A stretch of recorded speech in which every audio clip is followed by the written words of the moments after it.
साथियों, अभी मैं चंदौली में डीएम जो कार्यालय है उसी के पास में यहाँ पर आप देख सकते हैं कि समाजवादी पार्टी के लोग हैं जो धरना स्थल पर बैठे हुए हैं और इनकी जो मुख्यतः मांगे हैं कि नहरों में आखिर पानी क्यों नहीं आ रहा है, क्योंकि ये सिंचाई का समय है जब किसान अपनी नर्सरी डालता है और उस नर्सरी के लिए पानी की आवश्यकता होती है।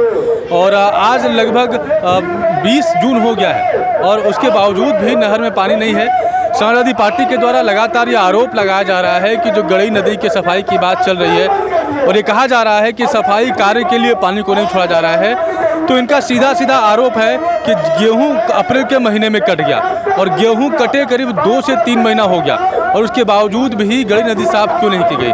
आज जब किसानों को पानी की आवश्यकता है तब नदी को साफ करने का बहाना बनाया जा रहा है, क्योंकि अगर नदी को साफ करने का इंटेंशन होता तो वो गेहूं कटने के बाद ही साफ हो गया होता। जब किसानों को नर्सरी के लिए पानी की नितांत आवश्यकता है तब अधिकारियों के द्वारा या नेताओं के द्वारा लगातार उनकी आवश्यकताओं को अनसुना किया जा रहा है, उनकी मांगों को अनसुना किया जा रहा है। समाजवादी पार्टी बड़ी संख्या में यहाँ पर उनके पदाधिकारी, यहाँ पर उनके सदस्य और यहाँ पे समाजवादी पार्टी को फॉलो करने वाले लोग यहाँ पर एकत्रित हैं और एक सुर में नहर में पानी छोड़ने की मांग को उठा रहे हैं और साथ ही साथ भविष्य में बृहद धरने की भी चेतावनी दे रहे हैं। आपको बताना चाहूँगा कि जो पूर्व सांसद हैं उन्होंने ये भी आरोप लगाया कि कहीं न कहीं जो भारत माला परियोजना चल रही है सड़क निर्माण के लिए, नहरों से नदियों से मिट्टी खोदकर सड़क पर डाला जा रहा है और कहीं न कहीं किसी फर्म को पैसे जमा किए जा रहे हैं और ये भी एक बड़ा कारण है जिसके चलते पानी में देर सवेर हो रहा है। और किसानों की समस्या को लेकर समाजवादी पार्टी के नेतागण काफ़ी उग्र हैं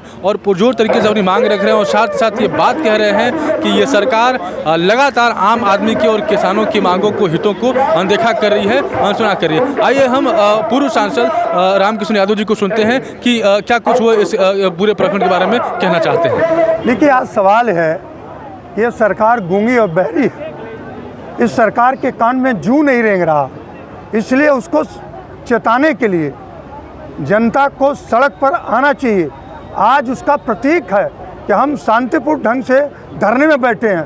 कल अगर ये बात नहीं सुनी गई तो सड़क भी हम लाल करने का काम करेंगे, क्योंकि समाजवादियों ने कहा जब संसद और सड़कें सुनी हो जाती हैं तो गूंगी और बहरे सरकारें हो जाती हैं।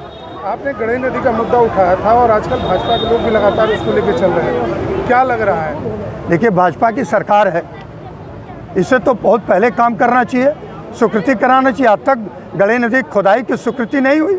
भारत माला मिट्टी ले रही है, उसके सापेक्ष में वो पैसा जमा हो रहा है और उससे गड़ई नदी खोदी जा रही है।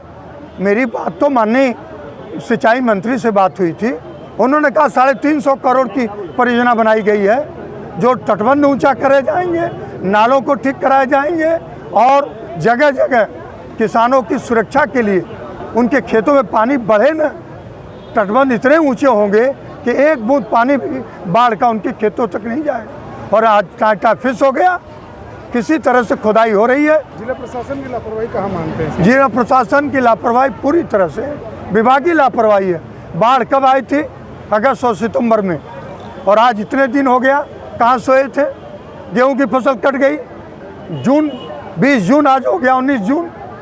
ये लापरवाही है और ये इंतज़ार कर रहे हैं कि बरसात हो जाए, नालों में पानी आ जाए, नदियों में पानी आ जाए, खुदाई आधा अधूरी करके पूरा पेमेंट लेके यहाँ का ठेकेदार विभाग भाग जाए। चंदौली को धान का कटोरा कहा जाता है और वर्तमान में किसानों को नर्सरी के लिए पानी की नितांत आवश्यकता है। ऐसे तो तकरीबन 1 या 2 जून तक पानी उनको चाहिए होता है जिससे वो अपने धान की नर्सरी को तैयार कर पाएँ, लेकिन इस बार काफ़ी विलम्ब हो जाने के कारण किसानों में भारी मात्रा में रोष है और इसी रोष को देखते हुए समाजवादी पार्टी के जो नेता हैं या कार्यकर्तागण हैं उन्होंने धरना प्रदर्शन का आयोजन किया है और इस धरना के माध्यम से वो सरकार को चेता रहे हैं कि किसानों को पानी नहीं दिया गया तो व्यापक स्तर पर धरना प्रदर्शन किया जाएगा।